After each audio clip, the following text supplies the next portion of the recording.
Bonjour à tous. Euh, il est 11 heures, donc merci de vous être inscrits à ce webinaire qui va parler de la conversion S4. Donc on va commencer le webinaire. Donc je suis Michael Lich, avant-vente chez Altares. Et aujourd'hui, nous allons vous parler, nous faisons un webinaire avec la société Pas à Pas, en présence donc de Luc Larderet et de Xavier Homé pour vous expliquer un petit peu comment Pas à Pas voit la conversion S4 et peut vous accompagner à la fiabiliser. Luc, je te laisse te présenter rapidement. Bonjour Luc Larderet, je suis directeur business opération du groupe Pas à Pas. J'ai en charge entre autres la partie avant-vente et les projets de transformation, dont la transformation vers S4HANA. Voilà, je vais laisser la parole à Xavier pour qu'il se présente. Oui, bonjour, Xavier Homé, je suis de la société du Net qui appartient au groupe Pas à Pas et j'accompagne Altares pour la mise en place de la solution BAO et notamment nous faisons aussi en association avec Altares toute la maintenance de la solution sur votre système SAP. Voilà. Donc, merci à tous les deux de partager et de prendre la parole sur un sujet qui est important.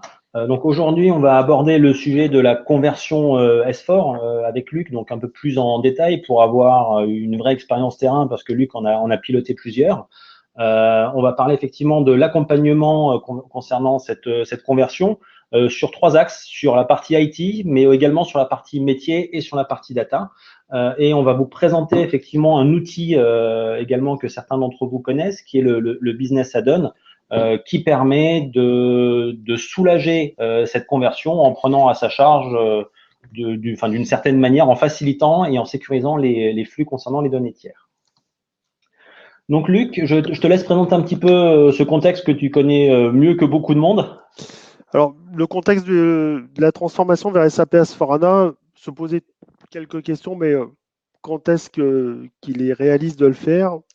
Qui ça impacte, et puis un petit peu se poser la question du référentiel, puis c'est l'objet en partie de notre webinaire d'aujourd'hui.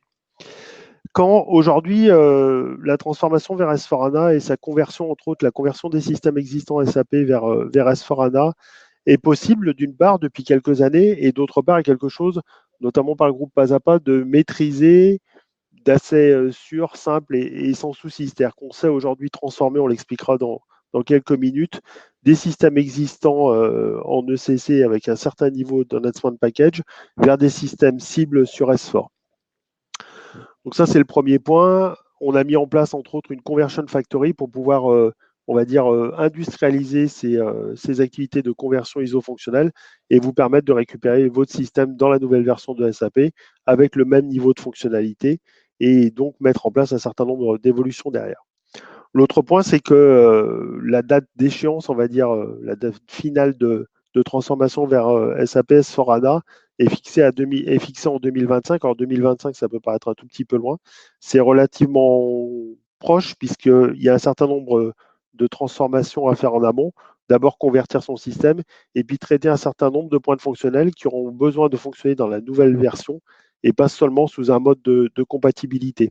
Donc il est important, et c'est ce qu'on fait avec la plupart de nos clients, d'une part de prendre en compte cette transformation vers S4HANA et de l'anticiper pour deux raisons majeures. La première, c'est pour pouvoir identifier au mieux quelles sont les activités que vous avez à mettre en œuvre et les attentes que vous avez par rapport à votre nouveau système d'information, même s'il a les mêmes fondations.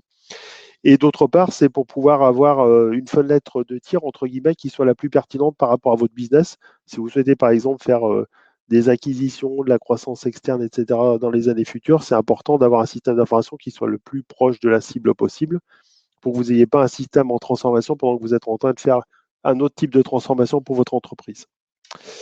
Qui ça va impacter? C'est un point important. Ça va impacter par nature les équipes IT, en particulier dans le projet de conversion. Ça va impacter les équipes métiers pour pouvoir mettre en œuvre cette conversion, entre autres pour tester la non-régression de la solution cible. Et si les impliquer, si jamais vous souhaitez faire des évolutions majeures en complément de cette conversion. Et ça va impliquer évidemment la partie data. Il faut voir aussi que c'est une opportunité pour vos équipes, qu'elles soient IT, métier ou liées aux données, pour pouvoir se réapproprier le système d'information, lui redonner, entre guillemets, plus de cohérence par rapport à votre activité et le mettre dans la trajectoire que votre entreprise a pris pour demain s'il y a eu un petit peu de déconnexion entre les deux. En termes de référentiel, il y a un changement qui est majeur, c'est que vous passerez de 2 bases existantes, une fournisseur et une client, à une base cible qui sera des business partenaires. Et donc, vous allez constituer à l'occasion de cette transformation un nouveau référentiel. Donc, c'est un point qui est évidemment structurant et dont on va parler tout à l'heure.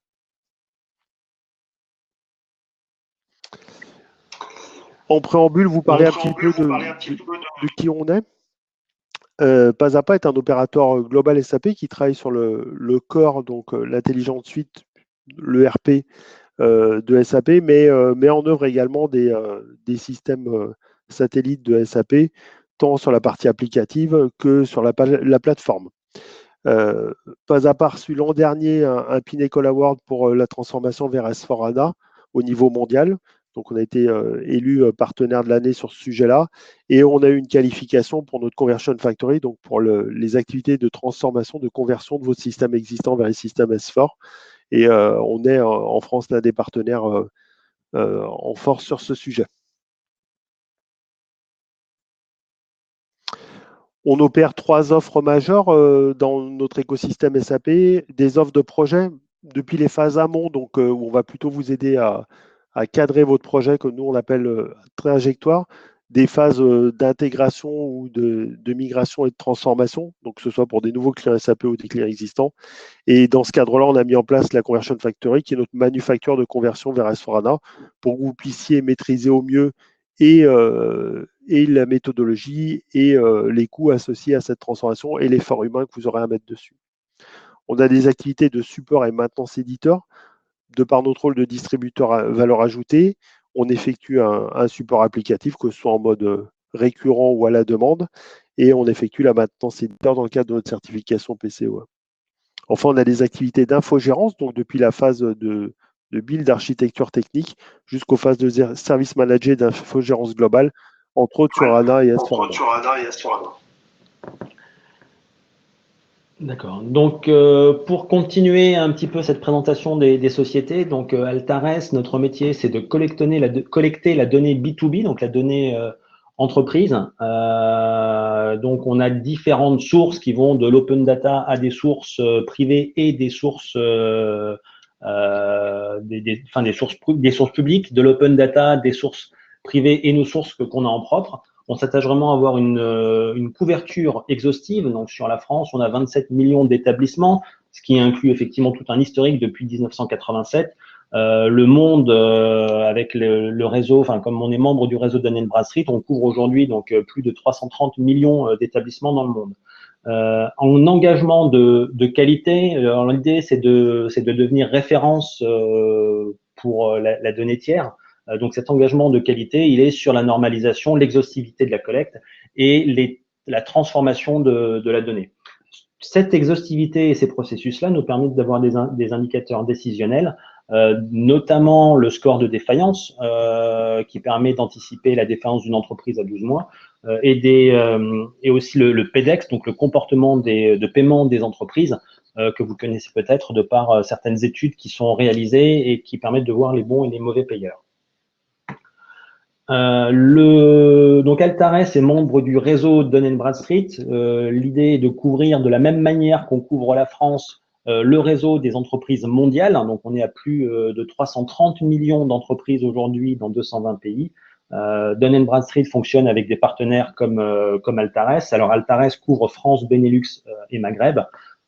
Et toutes les sociétés telles que Bisnode, Cribis, ICAP, Informa et les autres travaillent avec les mêmes standards de qualité pour remonter une information unique d'un point de vue mondial.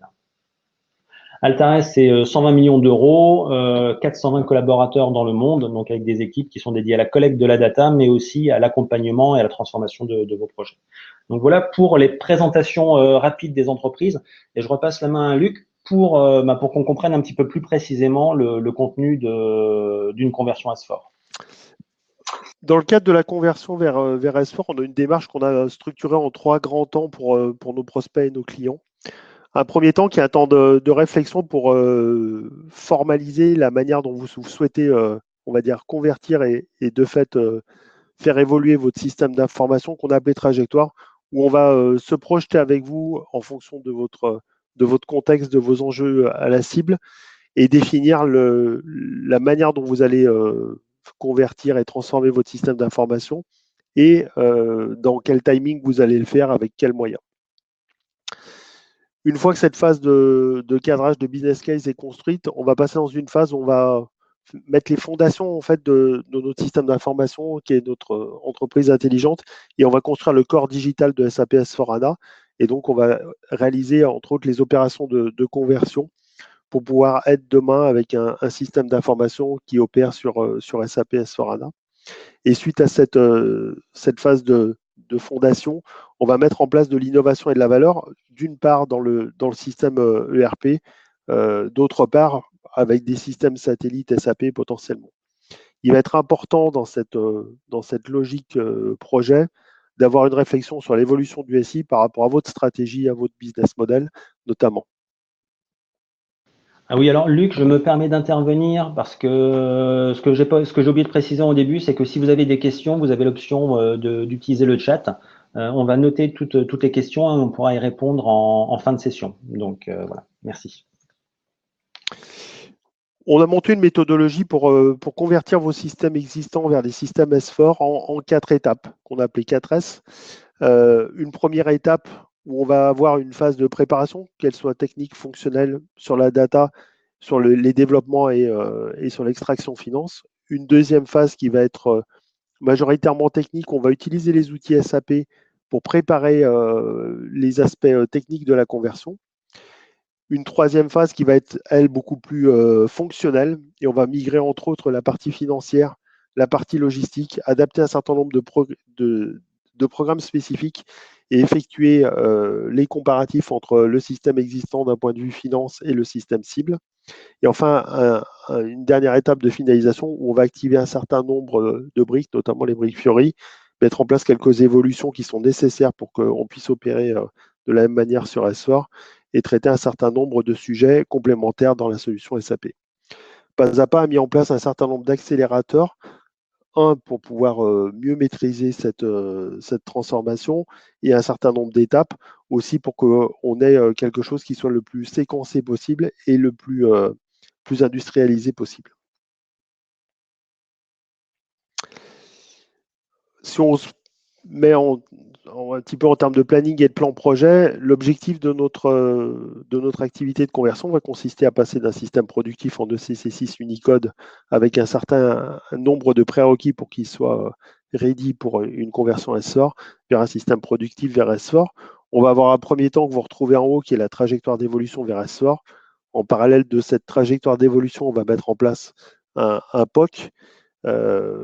Le POC va permettre de finaliser la vision qu'on va avoir de votre conversion. Et après, on va rentrer dans une factory de conversion qui va durer en fonction de votre système d'information Educa 3 à 6 mois. Et on va effectuer en général 3 runs avant d'avoir un démarrage opérationnel sur S4 et pouvoir passer à des phases soit d'évolution, soit de support, dans lesquelles on va mettre un certain nombre d'évolutions. Un point qui est important, c'est que la partie référentielle du projet va démarrer dès la partie trajectoire pour pouvoir au mieux anticiper les impacts sur la donnée et que vous ayez à la cible un référentiel d'une part qui soit le plus propre possible et d'autre part le plus pertinent possible. Et je vais laisser la parole à mes collègues pour qu'ils vous présentent cette partie-là. Merci Luc. Donc effectivement, je rebondis sur cette dernière ligne rouge. La data est aussi importante dans un projet de conversion. Pourquoi? Parce que lorsqu'on est dans une entreprise, lorsqu'on essaye de travailler avec un ERP, le but ultime, c'est effectivement d'avoir un outil performant et efficace. Et cet outil est performant lorsqu'il communique déjà avec lui-même, lorsqu'il permet aux différents utilisateurs de parler le même langage. Et il est important aussi lorsqu'il communique avec le reste du système d'information. Donc, l'idée de parler de data, c'est de dire qu'au sein de chacun des outils, et notamment au sein de l'ERP, il faut qu'on mette une notion de vérité. Alors, cette vérité, elle est de deux parts. C'est la qualité des flux que je vais créer moi-même en tant en tant que société, et il y a des flux que je ne maîtrise pas du tout, qui sont mes clients, mes fournisseurs, qui ont leur propre vie. Et effectivement, c'est pas moi mon métier en tant qu'entreprise de générer la nouvelle adresse, le nouveau numéro d'identifiant, le nouveau numéro de TVA, le rachat de mes tiers. Donc, il existe effectivement, nous, ce qu'on propose chez Altares et Dun & Bradstreet, c'est cette notion de apporter de la vérité sur les tiers au sein du système d'information. On le fait via le DUNS Number, qui est un identifiant mondial unique au niveau de l'établissement. Alors, effectivement, c'est totalement différent d'un numéro de TVA. Un numéro de TVA est une donnée privée dont toutes les entreprises ne bénéficient pas. Le DUNS Number, en France, c'est assez facile à comprendre parce qu'on a le SIRET, mais si on va en Italie ou en Allemagne, il existe plusieurs identifiants locaux. On n'a pas forcément un identifiant local qui va identifier l'établissement, l'adresse physique, plutôt la société. Le DUNS Number permet d'avoir une vision mondiale unique sur les adresses des sociétés, sur leur appartenance à un groupe, sur leur santé financière. Donc, c'est effectivement cette clé qu'on va utiliser chez nous pour gérer notre base et qu'on peut effectivement mettre dans votre SAP pour vous aider à gérer cette base. Lorsqu'on parle de data et de gestion de référentiel, on a trois choses très simples à faire. Alors, très simple, effectivement, sur le papier, c'est d'abord fiabiliser l'existant. J'ai 5 ans, 15 ans, 20 ans d'échanges avec des sociétés qui ont été créées il y a 5 ans, 10 ans, 15 ans. Il faut que je sache aujourd'hui quel est l'état de ces sociétés-là. Je vais continuer à avoir des échanges avec des nouvelles sociétés, des fournisseurs ou des clients ou business partners. Je vais avoir besoin de les créer avec la même exigence, le même format d'information que j'aurais fiabilisé ma base. Et comme toutes les sociétés vont continuer à déménager, à changer de capital social, à avoir des risques qui évoluent, j'ai besoin de maintenir et de monitorer. C'est ce qu'on va effectivement s'appliquer à faire dans un premier temps. Alors, fiabiliser, qu'est-ce que c'est et qu'est-ce que ça veut dire? Fiabiliser dans un premier temps, et lorsqu'on va parler de projet de référentiel lors d'une conversion, vous allez avoir, enfin, si vous êtes déjà utilisateur SAP aujourd'hui, vous avez une base client, une base fournisseur. Derrière chacune de ces lignes client ou fournisseur, vous avez des informations, une raison sociale, une adresse, des identifiants locaux, un numéro de TVA. Et nous, on va regarder dans un premier temps cette cohérence entre toutes ces informations-là pour pouvoir dire, ben voilà, ces lignes-là sont correctes et quelque part, je peux très facilement identifier un DUNS number. C'est la petite case verte. Dans certains cas, vous allez avoir une raison sociale avec une adresse qui est peut-être juste la ville.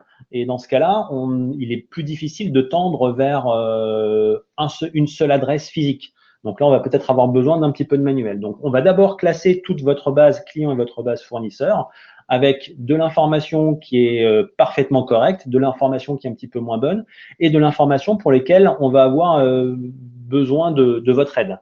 Donc, typiquement, vous avez des lignes fournisseurs où c'est société Intel, 3e étage, bureau de gauche, et l'adresse, c'est la ville. Ces informations-là ne sont pas légales.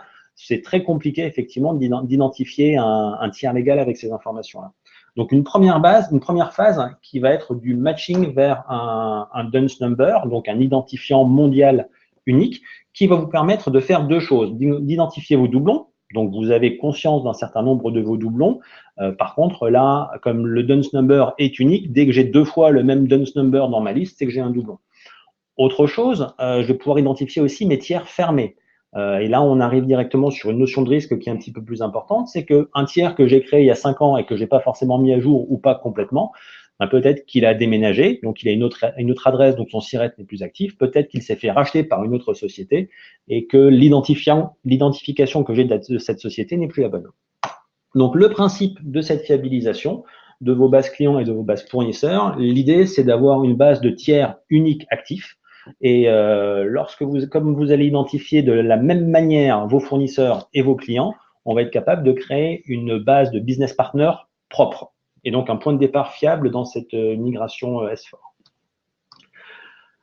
Projetons-nous après dans un S4 qui vit, mais on va continuer à créer des tiers. L'idée, ça va être de manière très rapide de permettre aux utilisateurs de ne pas créer de doublons. Et ça va être effectivement de ne pas créer de société fermée non plus. Là, on va toucher directement la partie fraude, où on reçoit une facture d'une société qui a existé mais qui n'existe plus, ou d'une société qui n'a pas d'existence légale du tout. Et l'idée va être de faciliter le travail des utilisateurs à créer une fiche tiers complète, cohérente, consistante, et puis à pouvoir la maintenir dans le temps. Donc maintenir, souvent il y a une problématique de vocabulaire, c'est lorsque, chez Altares, moi je demande à mes clients est-ce que votre base est à jour? On me répond de toute bonne foi oui, bien sûr, j'ai mis le numéro de téléphone à jour de mon contact, l'email est à jour, j'ai pas de problématique. Sauf que lorsqu'on fait une analyse de ces bases-là, on se rend compte que dans 100% des cas, on a des erreurs et que dans 100% des cas, on a plutôt une réalité de sa base de données qui est assez loin de l'image que l'on s'en fait. Pourquoi? Parce que en gros, sur un an, 33% des sociétés de votre base vont avoir de la donnée qui change. Alors, dans certains cas, ce sera de la donnée qui n'aura pas d'impact chez vous, mais sur 10% de la base, on va constater des déménagements et des fermetures de tiers. Donc, c'est-à-dire qu'une société qui déménage, qui se fait racheter par un nouvel actionnaire qui ferme, mais ça peut avoir un impact sur mes opérations. On a aussi la possibilité de publier un nouveau bilan et donc d'avoir de l'information financière, d'avoir des indicateurs sur le risque de défaillance et des choses qui peuvent aussi vous intéresser dans le maintien à jour, à ce que peut vous apporter comme valeur cette base de données, c'est presse sanction négative. Donc, je sais que c'est pas le sujet aujourd'hui, mais avec le BAO qu'on va vous présenter juste après, vous avez la possibilité d'avoir le pilotage de vos actions de compliance ou Sapin 2 intégré dans SAP. Donc ça, c'est un sujet qu'on pourra aborder plus tard. Xavier, je te laisse expliquer un petit peu pourquoi tu as voulu créer le BAO. Alors, on a créé le Business Add-on, qui est une solution après la fiabilisation qui, comme le disait tout à l'heure Mickaël, qui vous permet d'identifier sereinement les tiers lors de la création dans SAP et puis de les maintenir et les mettre à jour. Pourquoi on a créé cette solution? C'est que moi, j'ai toujours un passé de consultant à SAP. J'étais très longtemps chez SAP France dans le domaine des achats et j'ai implémenté beaucoup de RP dans de grands groupes ou des sociétés de taille moyenne. Et en fait, au début des années 2000, il n'y avait pas encore vraiment de réseau Internet. Et puis à partir de 2010, Internet était vraiment partout et les systèmes communiquaient entre eux. Et en fait, on s'apercevait avec mes collègues que la data, alors pas la data interne, parce que lorsque vous avez un système SAP, vous générez vos propres données, vous générez des factures, des commandes, etc. Et la data qui provenait de l'extérieur était un peu le parent pauvre du système d'information. Quand on se reprojette il y a une dizaine d'années, on rencontrait des DSI qui disaient non, je ne veux pas ouvrir mon SAP au système externe. Maintenant, c'est fini. Donc, vous pouvez avoir des solutions telles qu'on va vous la présenter. Une solution qui, de par vos données internes, va se connecter à la base de données mondiale Altares de Numbra Suite pour pouvoir en fait avoir la vérité, la vraie vie juridique, sociale, de publication de bilan, de déménagement, de bénéficiaires effectifs sur l'ensemble de vos tiers. Donc, on s'est rapproché. Pourquoi? Parce que, Dunet, groupe pas à pas, expert SAP reconnu sur son marché, avec plus de 300 clients en France, au Canada, en Angleterre, en Espagne, avec Altares DB, qui est le leader français, comme l'a dit tout à l'heure Mickaël, avec aussi le Benelux et le Maghreb. Donc, on a rassemblé nos deux expertises, l'expertise B2B data et l'expertise SAP pour créer le Business Add-on. D'accord. Donc, en termes de fonctionnalité, on l'a déjà vu, le BAO a pour objectif de gérer le référentiel, donc gestion des tiers. C'est de la création en temps réel, c'est de l'identification de doublons en temps réel, c'est de la complétion de fiches et c'est de gérer avec des processus intégrés à l'outil la mise à jour. L'autre possibilité aussi que permet d'avoir de la donnée à jour, et c'est notamment, c'est vrai dans les achats et dans la vente, c'est la consolidation. La consolidation d'un point de vue groupe monde, mais aussi la consolidation au niveau national. Et si vous le souhaitez, on a aussi la possibilité de parler donc d'indicateurs spécifiques de risque pour avoir cette notion de credit management directement dans l'outil. Conformité, loi Sapin 2, les bénéficiaires effectifs, le BAO permet aussi d'intégrer ces indicateurs-là dans SAP et en travaillant avec des partenaires, cette obligation de vigilance, donc CABIS, URSSAF et Lettres nationales des travailleurs étrangers, peuvent aussi être pilotées à partir de SAP. Donc, on va vous faire une démonstration rapide de quelques fonctionnalités du BAO. Alors, je reviens au point de départ. Donc, je suis sur un SAP standard, donc encore un bel ECC6 que nous connaissons tous. Je veux créer un fournisseur. Je vais créer un fournisseur Émile Frey. Donc, vous voyez qu'on a quand même préparé la démonstration. Émile Frey en France. Là, je dois remplir tous ces champs-là à la main. Xavier étant un gros paresseux, on a développé un petit bouton Business Add-on qui va prendre les informations que vous avez rentrées dans la fiche SAP et les envoyer vers la base Altares de Dun & Bradstreet pour pouvoir regarder quel écho il y a sur Émile Frey en France. Sur cette partie-là, donc on a dit j'ai besoin de créer des sociétés actives et je veux éviter de créer des doublons. Donc là, je vois que dans mon SAP de démo, j'ai déjà le doublon oui. Il est déjà présent ici. L'autre indicateur que j'ai, c'est que sur la colonne de gauche, le vert, c'est que l'établissement est actif. Le rouge en bas, c'est que la société a fermé. Cette colonne-là me permet de savoir si je travaille avec un siège ou un établissement.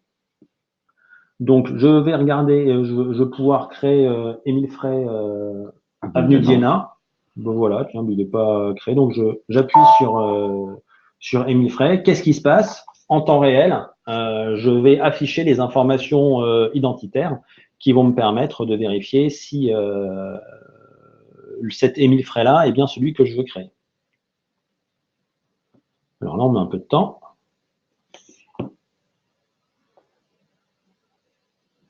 Est-ce que je ne suis pas passé en... Est-ce que je n'ai pas été déconnecté parce que la session était... Peut-être. Peut-être en...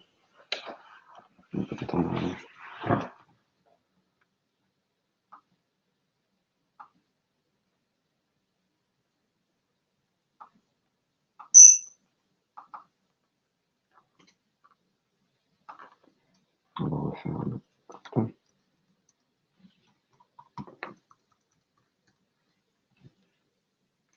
C'est pas tactile.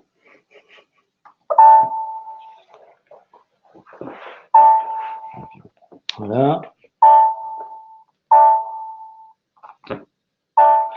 Donc là, j'ai sur la droite les valeurs que j'ai saisies dans mon SAP. Sur la gauche, j'ai les valeurs qui sont présentes dans la base Dun & Bradstreet. Donc, ce sont des données qui sont normées, vérifiées, standardisées. Donc, j'ai la possibilité de tout reprendre d'un coup. Et si je clique sur reprendre et enregistrer, j'ai créé mon nouveau fournisseur. Donc, le compte 12 458 a été créé. Le deuxième point, effectivement, que je souhaiterais vous afficher, c'est que voilà, qu'est-ce qui se passe lorsque j'ai créé ce fournisseur-là et quelles informations sont disponibles dans SAP. Donc, je vais regarder une autre société du groupe Émile Frey.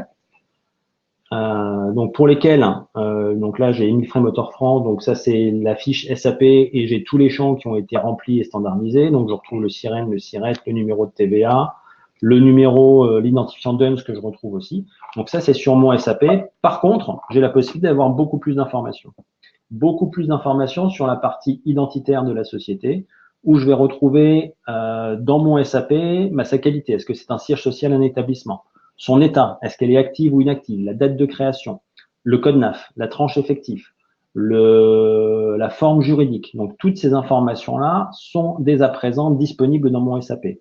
Je souhaite effectivement, si je suis côté achat, est-ce que j'achète à une société qui fait plutôt 10 personnes et 2 millions de chiffre d'affaires ou à une société qui est un petit peu plus grande? En cliquant ici, à partir de SAP, j'ai l'évolution du chiffre d'affaires sur les dernières années. Lorsque je vais sur les données, sur une fiche synthétique, la fiche synthétique, je vais pouvoir cumuler toutes les informations liées au tiers et au lien capitalistique et toutes les informations liées au flux que j'aurais créé dans SAP. Donc là, c'est l'occasion de vous montrer cette fiche synthétique avec l'identification de mon fournisseur Émile Frey, l'évolution du chiffre d'affaires de la société versus ce que moi je lui ai acheté au cours des dernières années. Donc, quelque part, j'en déduis mon taux de dépendance. L'historique du risque et du score de défaillance de cette société-là par rapport à son secteur d'activité. Ce qui est important, c'est de voir, ce que je voulais vous présenter, c'est la consolidation par lien capitalistique. Donc là, j'ai recherché des informations sur Émile Frey Motors France. De par le fait que chacun de mes tiers dans SAP est lié à des liens capitalistiques, donc qui est la maison mère à plus de 50% et ainsi de suite, je suis capable d'avoir une consolidation de mes dépenses ou de mes ventes au groupe. Donc, la maison mère mondiale de Émile Frey est en Suisse, il y a une filiale en Allemagne, et j'ai effectivement un certain nombre des sociétés avec lesquelles je travaille. Donc, création, affichage et exploitation Temporel. des liens capitalistiques. Le dernier point sur lequel je voudrais effectivement vous montrer, c'est ce journal des alertes. C'est lorsqu'on parlait tout à l'heure de monitoring et de mise à jour de l'information. Vous avez un journal des alertes qui va vous tenir au courant chaque nuit de toutes les modifications qui sont arrivées sur les sociétés présentes dans votre base. Donc, on va retrouver effectivement des sociétés qui sont actives, qui passent en inactives. Donc, je vais être informé dès la procédure collective. Je vais être informé des déménagements. Je vais être informé des rachats de sociétés. Une partie des informations sont automatisées, donc elles viennent directement s'inscrire dans SAP parce que vous avez jugé lors du projet nécessaire de l'automatiser. Pour certains cas, et notamment une procédure collective ou un rachat de société, on ne peut pas faire passer cette information-là sous le tapis. Il faut qu'on prenne des actions. Donc, le journal des alertes, toutes les nuits, va vous permettre d'identifier quels sont les changements et de prendre des actions en masse, soit de les accepter en masse, soit de générer des actions vers des collaborateurs. Donc, comme on l'a vu tout de suite, Michael a fait deux choses principales. Il a créé un tiers dans SAP, donc on l'a bien vu, on a sécurisé le tiers parce que le tiers existe bien au niveau là, c'était un tiers français, Émile Frey en France, donc on aurait très bien pu faire une démo avec un tiers situé au Burkina Faso ou un peu partout. Donc la première action, c'est de sécuriser l'entrée, d'avoir de l'information normée qui va alimenter les tables standards des SAP côté fournisseur ici, mais ça marche aussi du côté client. Et puis à partir du moment où vous avez sauvegardé le tiers, on a un tunnel sécurisé entre votre système SAP et la base de données Altares pour pouvoir monitorer tous les jours tout changement juridique, social, bilanciel, par exemple, sur ce tiers-là. Ce qui est important à comprendre, c'est que pour en arriver là, il faut au préalable, comme on l'a dit tout à l'heure, fiabiliser votre existant. C'est ce qu'on fait dans les projets d'installation du business add-on. Et puis, une fois que vous avez fiabilisé, on passe en production et vous avez le monitoring. Et le monitoring, ça change vraiment, c'est une façon nouvelle de travailler, c'est que vous n'êtes plus en attente de l'information, vous allez gérer une base active de tiers. Et nos clients qui ont choisi la solution se sont organisés de façon à pouvoir identifier toutes les alertes nécessaires à leur métier. Par exemple, lorsque vous êtes du côté client, vous avez un client stratégique, vous apercevez que l'un de ces établissements devient en procédure collective et que le siège va fermer. Donc, toutes ces actions, nous, on amène de l'information directement dans votre système SAP et toutes les actions métiers en découlent.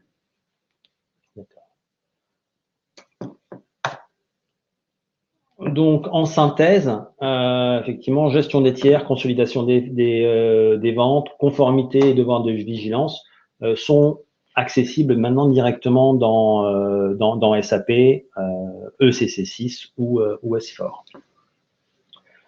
Pour synthétiser effectivement et revenir sur cette trajectoire, donc on comprend que la conversion S4 est un projet important, structurant pour l'entreprise. À partir du moment où il y a de vrais impacts et de vrais enjeux, on peut avoir des craintes et effectivement, il faut identifier et limiter ces risques-là. Pas à pas à développer une solution basée sur plusieurs expériences de migration afin de sécuriser et de pérenniser cette conversion-là. La raison pour laquelle vous, en tant que client SAP, vous souhaitez effectivement migrer, c'est parce que vous avez besoin de moderniser, de pérenniser et de digitaliser votre corps modèle. Une partie importante à prendre en compte, c'est la data. C'est vrai qu'une fois qu'on a accompagné le changement, fait les changements IT, adapté le métier au nouvel outil, moins de temps on passe sur la data, mieux c'est. Et effectivement, plus tôt on commence, mieux c'est. Donc, la data est une partie intégrante d'une migration et le fait d'anticiper la data et de vous faire accompagner, enfin, c'est ce qu'on fait chez Altares, on va souvent beaucoup plus vite que vous. Donc, on travaille ensemble pour vous faire gagner du temps. Et effectivement, le cas concret, c'est que le BAO, donc ce business add-on qu'on va caler sur SAP, facilite le projet, sécurise le projet avant et après et apporte de nouvelles fonctionnalités dans votre SAP. Donc, le business add-on, nous avons des clients qui sont en production sur ECC6 et qui vont basculer sur S4HANA. L'avantage d'avoir le business add-on déjà sur ECC6, c'est toute la fiabilisation, la connaissance de la data est est déjà intégré dans les processus de l'entreprise et la bascule vers S/4HANA se fera d'autant plus aisément. Et nous avons aussi des clients qui ont intégré le business add-on directement sur S/4HANA. Voilà les messages qu'on voulait vous faire passer aujourd'hui. Si vous avez des questions plus précises sur la conversion à Luc ou sur l'outil, n'hésitez pas à les poser dans le chat. On reste connecté pour pouvoir y répondre.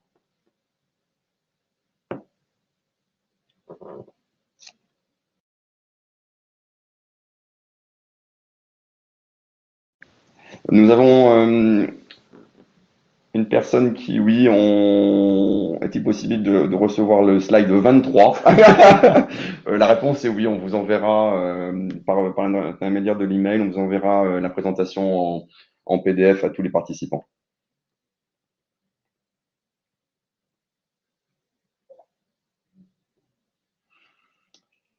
Voilà, Avec plaisir. Je ne sais pas s'il y a d'autres questions. Tout le monde est encore. Alors, une deuxième question. Oui, c'est la même. De toute façon, vous aurez l'intégralité de la présentation en PDF que nous venons de faire avec Luc et Michael. Donc, je remonte la Conversion Factory. Alors, une question, avez-vous la solution compatible avec Fiori Cockpit? On a deux choses. On a créé des tuiles directement sur Fiori pour de l'information sur le BAO et oui, la solution est compatible. Parce que vous avez toujours quand vous êtes sur S4, vous avez toujours le back-end, l'accès au back-end pour avoir les transactions, j'allais dire standard S4HANA plus les transactions du business add-on et c'est compatible avec toutes les tuiles Fiori.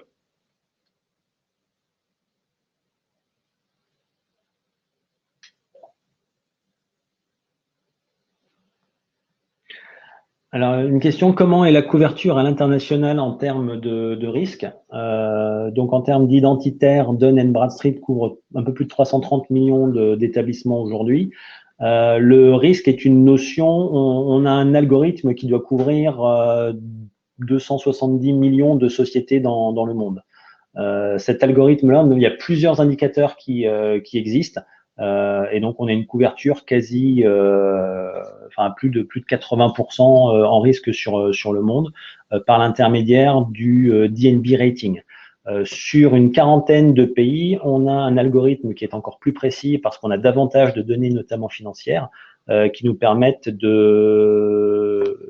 donc d'avoir une vision à beaucoup plus court terme et beaucoup plus réactive. Le fait d'utiliser dans parce que pour calculer un risque à partir d'éléments financiers, il faut que ces éléments financiers soient disponibles, publics et vérifiés. Nous utilisons donc une collecte propre du comportement de paiement, donc voir la manière dont une société va payer ses fournisseurs. Cet indicateur-là va nous permettre d'avoir beaucoup plus de réactivité et va couvrir des sociétés qui ne publient pas. Donc voilà, j'espère avoir répondu à votre question. Donc on a du risque quasiment sur l'intégralité des tiers. Donc dans plus de, alors c'est effectivement plutôt en termes de pays, mais on est aux alentours de 280 millions, et un indicateur encore plus précis qui va être le score DB ou le score Altares pour pouvoir être encore plus précis et plus en temps réel.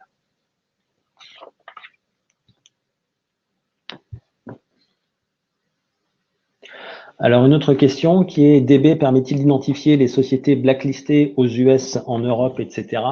Donc là, c'est une question qui est liée davantage à la problématique liée à la compliance.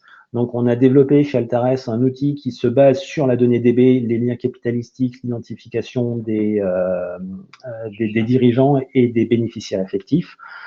Et on va utiliser les listes on a un partenariat avec Dow Jones qui nous permet d'utiliser les listes de sanctions, enfin plus de 1000 listes de sanctions de risques pays, de risques d'activité, et donc de vous remonter dans un tableau de bord lesquels de vos tiers sont dans des pays à risque, dans des activités à risque, ou vos tiers dont le bénéficiaire effectif est un membre de la mafia russe, peut effectivement remonter aussi dans vos outils.